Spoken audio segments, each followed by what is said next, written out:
If you imagine a hell that you know, the real situation in Xinjiang is 100 times worse than that. A dystopian surveillance state where every interaction can be watched, every conversation heard.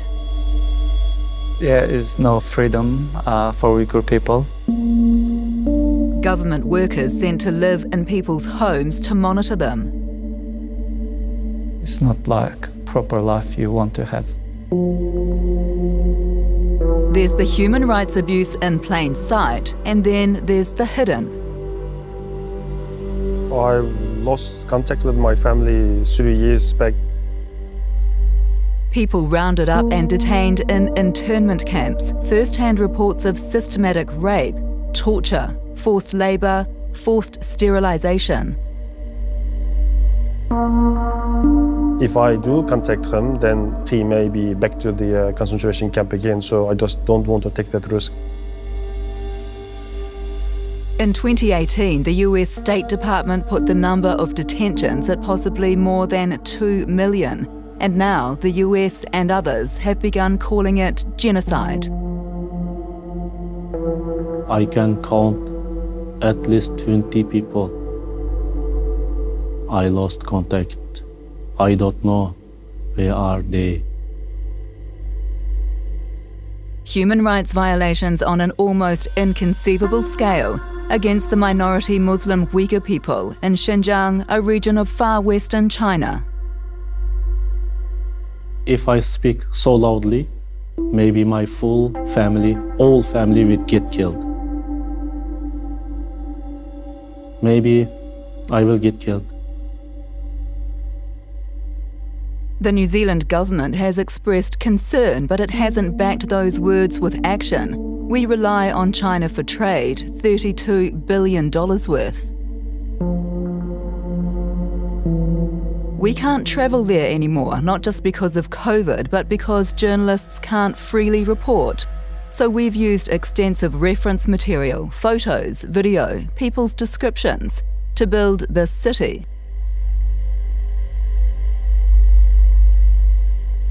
This detention centre.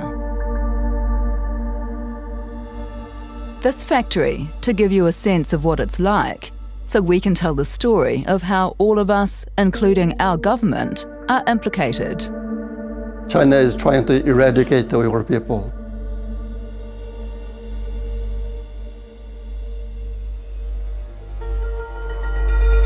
Rizwan girl Nur Muhammad wants our help. She's tried the New Zealand government and the Chinese embassy, and nothing has worked. Riz is a New Zealand citizen. She came here in 2010. I was born Uyghur. I was born to Uyghur family. So Uyghur is my identity. It's like God-given, you know. It's part of me. I can never get rid of it, right? Why should I get rid of it? She wants our help because of what's happened to her brother, Maulan Nur Muhammad. It was 2017 and Maulan was working as a fibre network engineer for China Telecom in Bowler City, Xinjiang. He's my youngest brother, the only brother. He's always there, you know.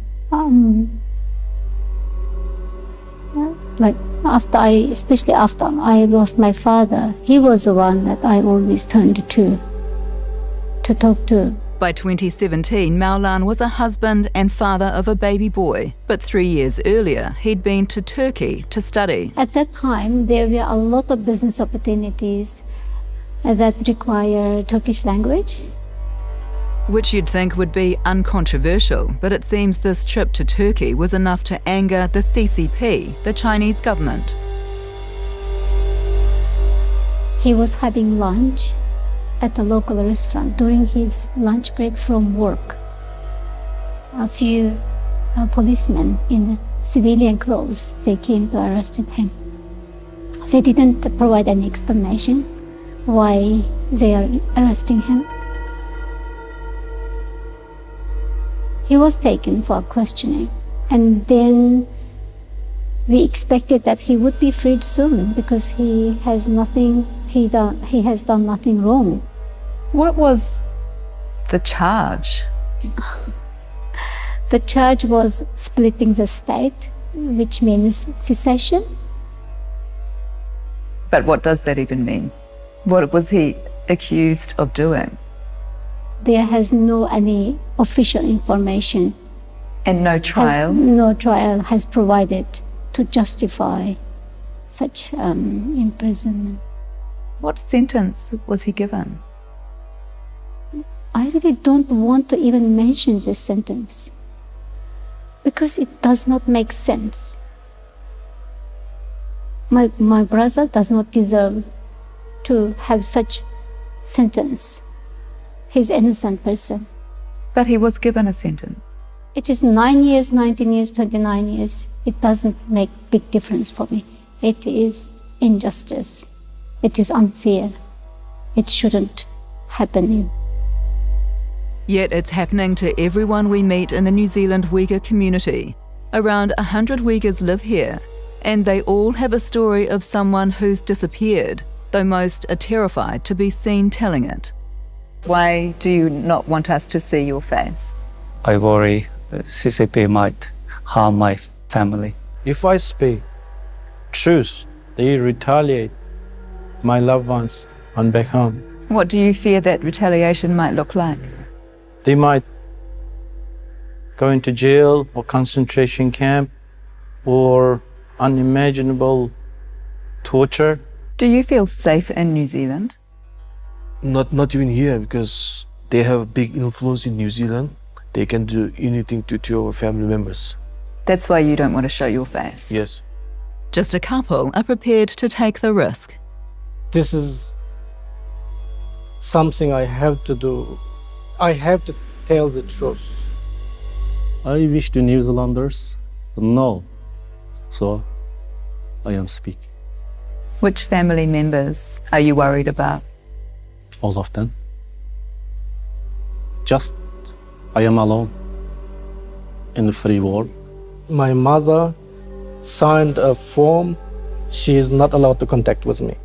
And your mother signed that form? Yes. Because? She can't say no. Otherwise she will be in jail as well. I am sure she wants to hear my voice, and of course I want to hear her voice as well. But if I call her, and the police will come to her and take her away. One communication you've showed us between you and your mum before she passed away, she's holding up a handwritten note to you. Why did she have to handwrite that and hold it up to you? Why could she not just ask you, tell you? Because there is a monitoring system in WeChat that picks up the keywords. So whatever they say is going to be recorded and used against them. What did she write? She wrote, you must provide all of your information around where you live, where you study, what are you doing in New Zealand to the police as soon as possible. Otherwise, they will lock up your father, your brother, and me. What is the Chinese government doing to your people? They want to wipe us out. This is a type of genocide. What is that like for you to watch from afar? One thing I get frustrated that so we feel like we're left alone. No one cares about us.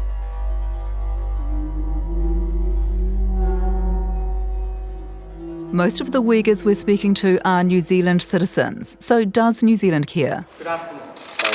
Welcome to China. In 2019, the Prime Minister met with the Chinese President Xi Jinping and Premier Li on an official visit to Beijing. To underline the importance that we place on our relationship with China, it is one of our most important and far-reaching relationships. Saying afterwards that she'd raised the Uyghur issue directly with the President.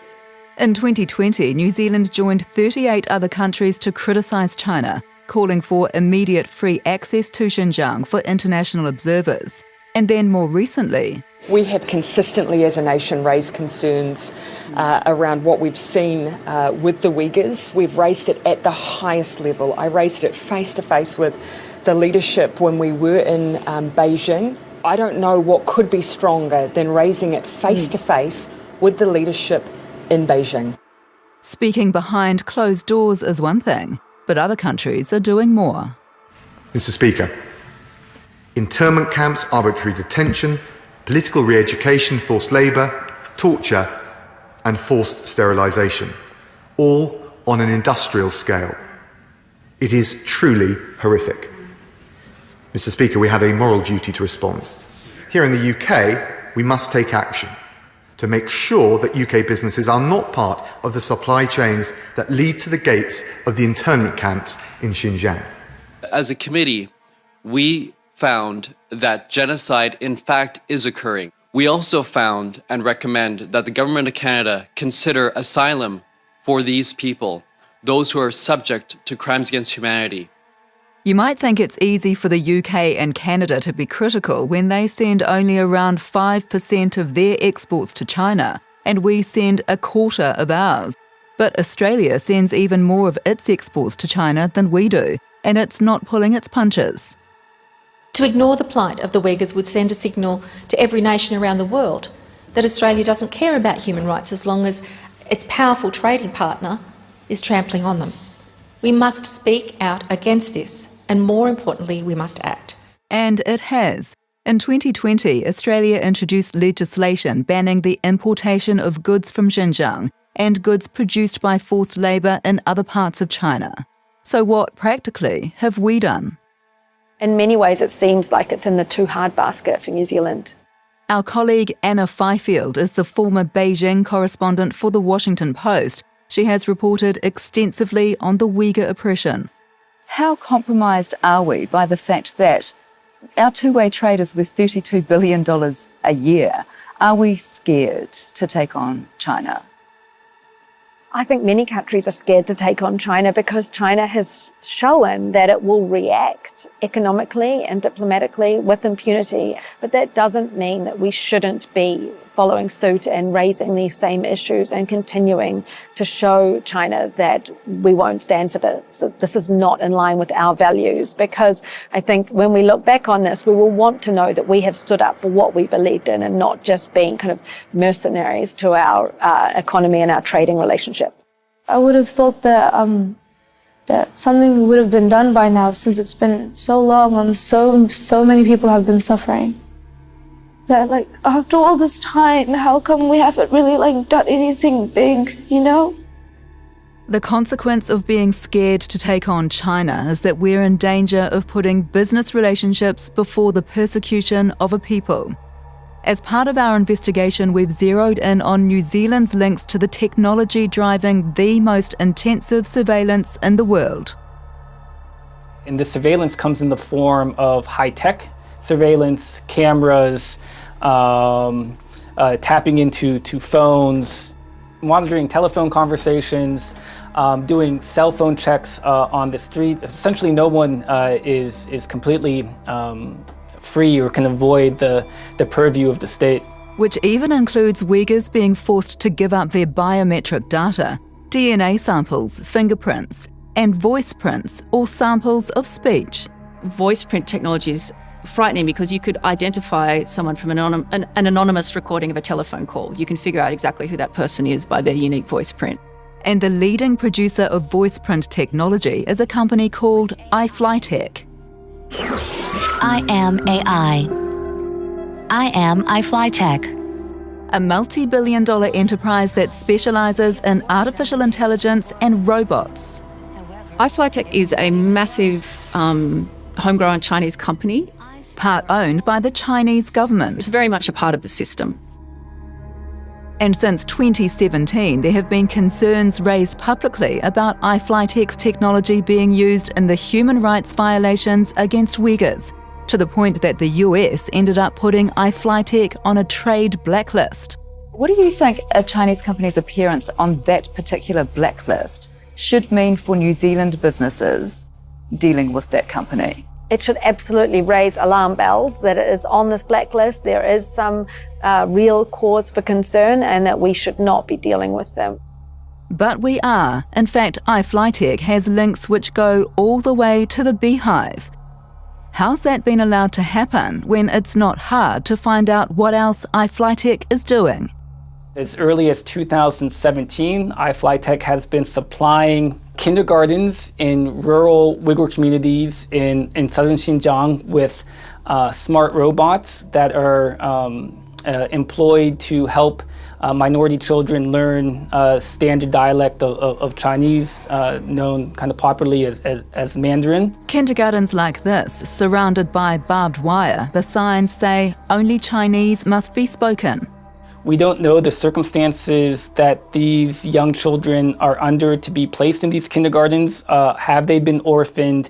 Are their parents forced to work in satellite factories, etc.? So we should be concerned that these robots are being used on very young people, young minority people. The next concern relates to iFlyTech's work in the field of justice. There's endless glowing publicity about iFlyTech's voice recognition technology being used in criminal investigations and trials in provinces across China. This technology is being used for quote-unquote smart courts and smart prosecutions. In other words, that it's conceivable that Uyghurs are being put on trial through computers, and computers that are being programmed by iFlyTech. iFlyTech says itself that the technology will assist with interrogation rooms and reform, which clearly has frightening potential for an ethnic minority being persecuted by the government. So why would this Auckland tech company, Rokos Global, sign a partnership deal with iFlyTech? We're at the dawn of the golden age of robotics, and at Rokos we're excited about accelerating this industry for good. Certainly, I wouldn't want any of my profits coming from a company that is essentially aiding and facilitating the cultural erasure of a people. Rokos has said publicly the partnership is for commercial purposes only, and that its platform is not used for military or police applications. We'd like to know how Rokos is able to guarantee that, because our advice is it can't. There are so many questions. Hello, is that David? Yes, it is. Hi, David. It's Paula Penfold calling from Stuff. You'll be aware that we've been in contact with Rokos regarding wanting to talk about your partnership with iFlyTech. Yes. We have sent you our correspondence with why we are not interested in being interviewed. Yeah, I mean, all it says is that Rokos was not involved, but not involved in what? I mean, the central question is clearly that you have a relationship with a Chinese company which is known for its role in the human rights abuses against Uyghurs. And I'd like to know how you navigate that partnership, how you justify that partnership. I would appreciate it if you could follow the request for our media channel. If you won't talk about it, can you please assure me then, if we put these questions to you in writing, will you respond? I'm asking you to follow the standard media Yeah, and channels. I'm asking you for an undertaking that if I do that, if we follow again that media channel, will you answer our questions? I'm absolutely can confirm that I will review anything that you send via our media channels. So we send off a list of questions via the media channels. The bigger point about Rokos, though, is who owns it, because the answer, at least in part, is you do. Through this, it's a small stake, only 3.54%, but it's who it's with that matters. The Aspire New Zealand Seed Fund, which is owned by the government. The New Zealand government will try to distance itself by saying that its shareholding is small and that it has no real influence. Is that a defence? Absolutely not. I don't think you can separate, any so-called positive relationships with a company that's doing very dangerous and destructive things. And it's not about the quantity of the partnership or the quantity of the shareholding, but that the shareholding exists at all. You're talking about very small shareholdings, but if the New Zealand government wants to live by its values, it really needs to satisfy itself that it's happy to collaborate with companies like iFlyTech. And it's not only through that small shareholding in Rokos that the government has a link to iFlyTech. The majority shareholder in Rokos is Icehouse Ventures, which also has its own direct partnership with iFlyTech. And Icehouse Ventures gets $700,000 a year from the government. Icehouse Ventures also refuses an interview, saying its relationship with iFlyTech is no different to any of its other partnerships. Well, hardly, since this partnership is with a company directly involved in the human rights abuses of Uyghurs. Icehouse also says it's difficult to vet all aspects of what its partners do, even though the concerns about iFlyTech are easily found online. But stepping back, what about the government and its financial ties to Icehouse Ventures and Rokos? I don't think there's anything wrong with the New Zealand government supporting innovative New Zealand companies. The issue might arise where that company is in a collaboration with a problematic Chinese company. I think the government probably should assess the optics of tacitly supporting a collaboration like that. Yeah, what the Chinese government is doing is a crime against humanity. The New Zealand government should not share this activity. You've been here in New Zealand for, what, nearly half your life now? Yeah. Yeah? What do you, as a New Zealand citizen, what do you want our government to do? I want the New Zealand government to wake up. Yeah, I want the New Zealand government to care. Which seem fair points to make to the government, but just as we're about to do that, this happens. Rokos does a massive 180. It arrives in a very short email, answering none of our questions, but saying Rokos is no longer involved in any projects with iFlyTech, and there are no future projects planned. And then Icehouse Ventures changes tack too, saying its board has requested an investigation into the relationship with iFlyTech. Which is something, but why has it taken our inquiries to force Rokos and Icehouse Ventures to act? And how can the government publicly say it's concerned about China's treatment of Uyghurs, when if you look closely you'll see it is financially linked to two New Zealand entities which happily partnered with a Chinese company directly involved in those very same human rights abuses. For weeks we've been asking for an interview with Foreign Minister Nanaia Mahuta. In her first major speech, she spoke of New Zealand values and said, "We will advocate for ethical investment." So what will the government do about its embarrassing links to iFlyTech? And it's bigger than that. Why is any New Zealand business allowed to profit from partnering with dangerous Chinese companies? But we don't get a chance to ask those questions. Eventually, the minister says no to an interview. We ask why, but she doesn't give a reason. The repression of Uyghurs has been building for decades. Xinjiang is a vast province closer geographically and culturally to Turkic countries than to Beijing. Its location on the Silk Road means it's at the heart of China's strategic Belt and Road Initiative, the bridge to Central Asian, Middle Eastern and European markets. So for this project to be successful, China needed a stable land, stable Xinjiang. So now the Uyghur people became a problem. They thought Uyghur people is a factor of instability, and what they are doing is a final solution. The mostly Muslim minority of 12 million have lived here for centuries. China calls it Xinjiang, which translates to New Frontier.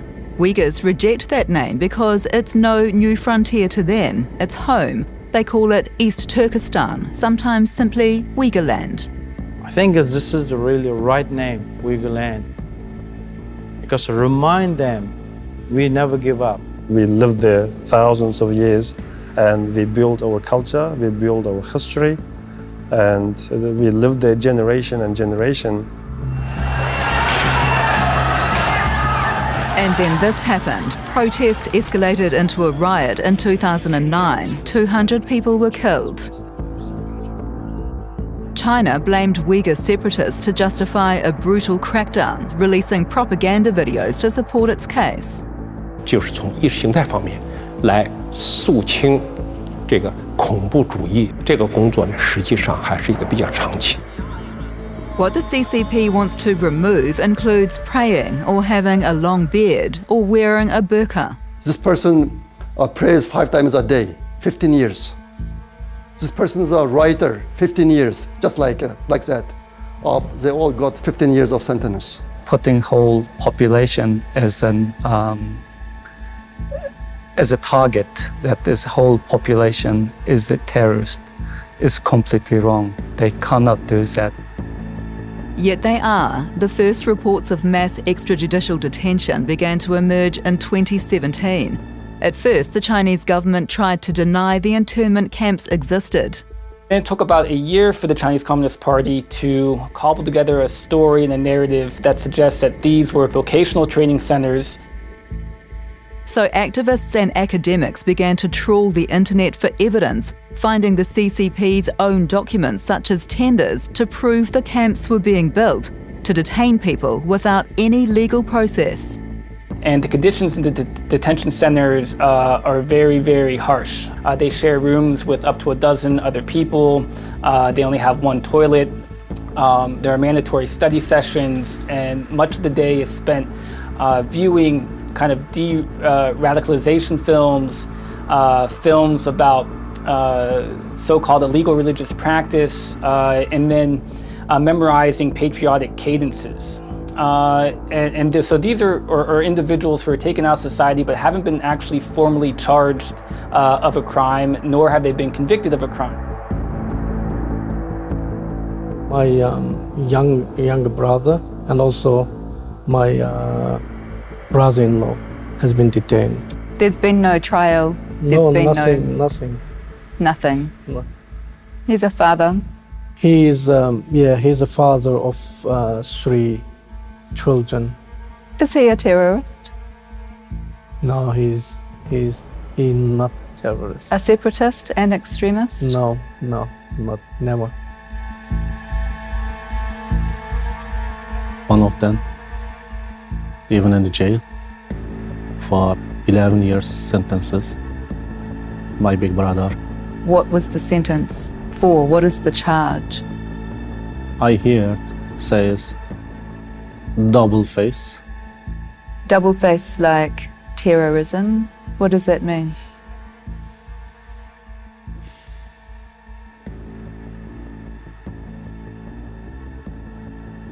Because maybe he didn't follow the rule. When were you last able to speak with your brother?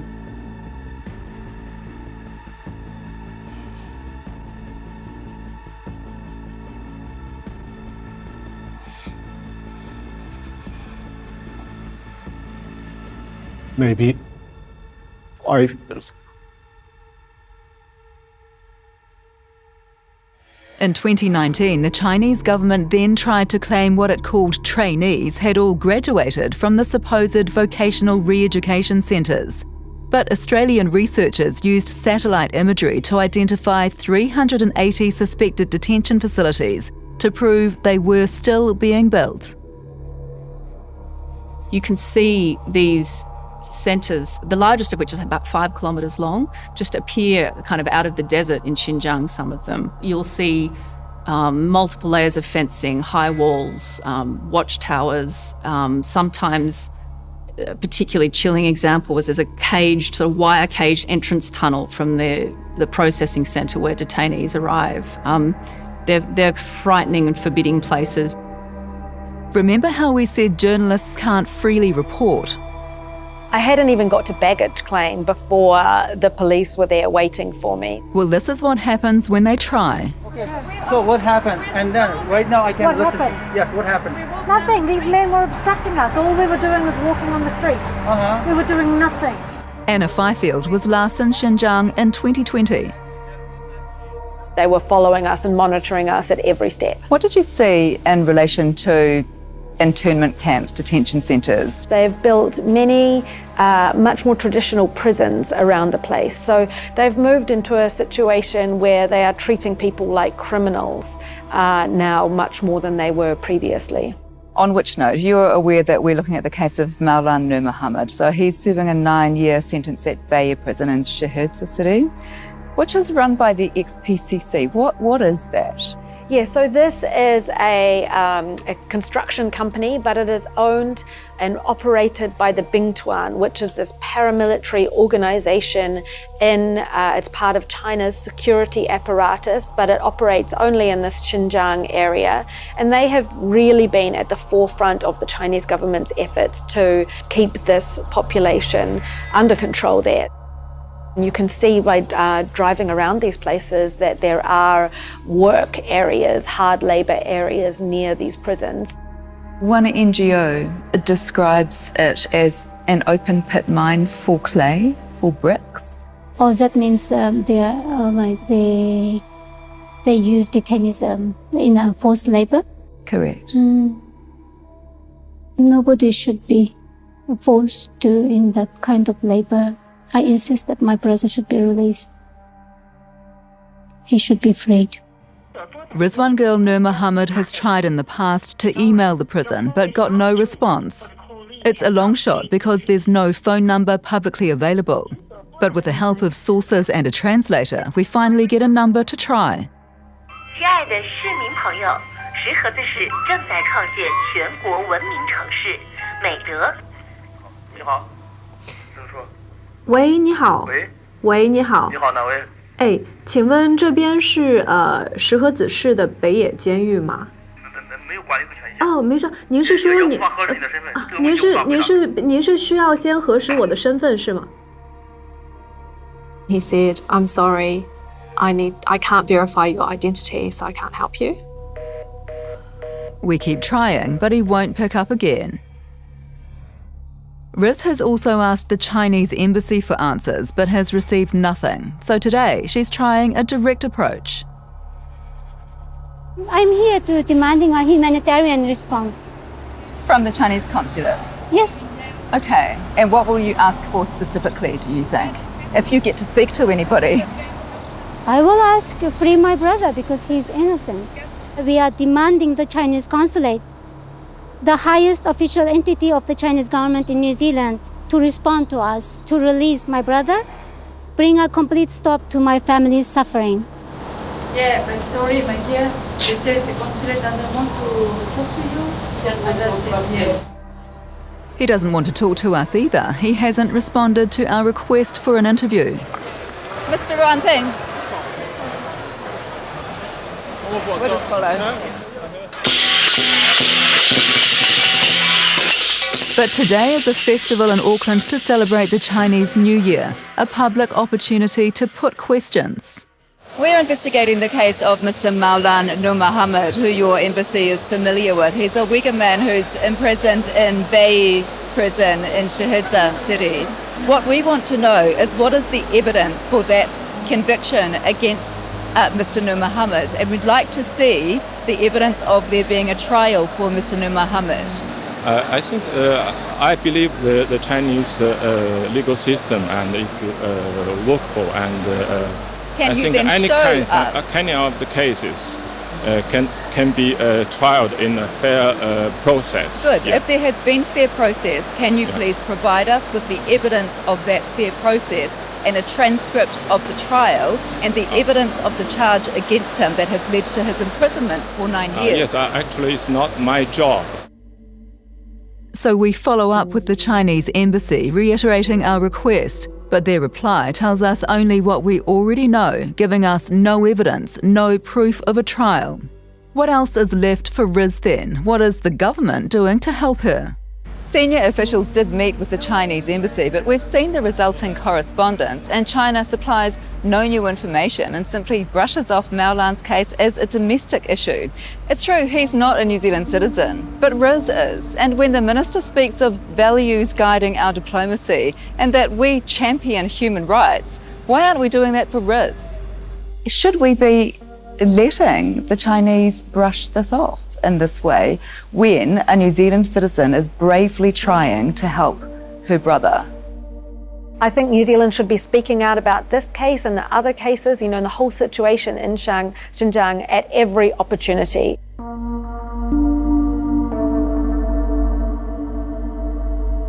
What's happening to Uyghurs in Xinjiang is an issue not just for the government, but for all of us. Because there's mounting evidence of forced Uyghur labour in Xinjiang, but also of workers being forcibly moved to factories across China.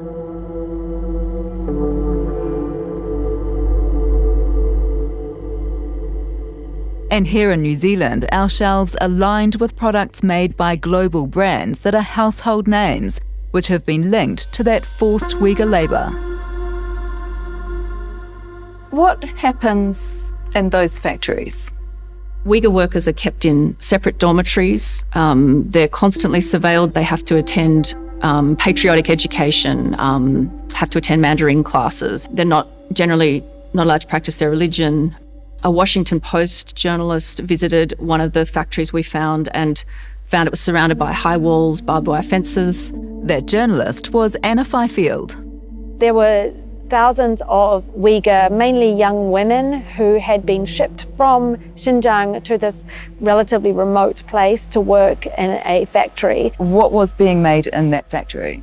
So this was one of Nike's biggest factories in the world, and Nike had previously undertaken to do its due diligence and make sure that its supply chain was clean, and it was clearly just patently not. It's not only Nike. Will there be other big global brands tainted by forced Uyghur labour selling their products here in New Zealand? Absolutely. The research has shown that big international car companies, computer companies, clothing companies across the board have links in their supply chains to forced Uyghur labour from Xinjiang. Other countries have legislated to prevent the sale of products made through forced labour. New Zealand has not. Yeah, I hope that the government will be paying attention and seeing that it can take a stand and it can add its voice to this international chorus.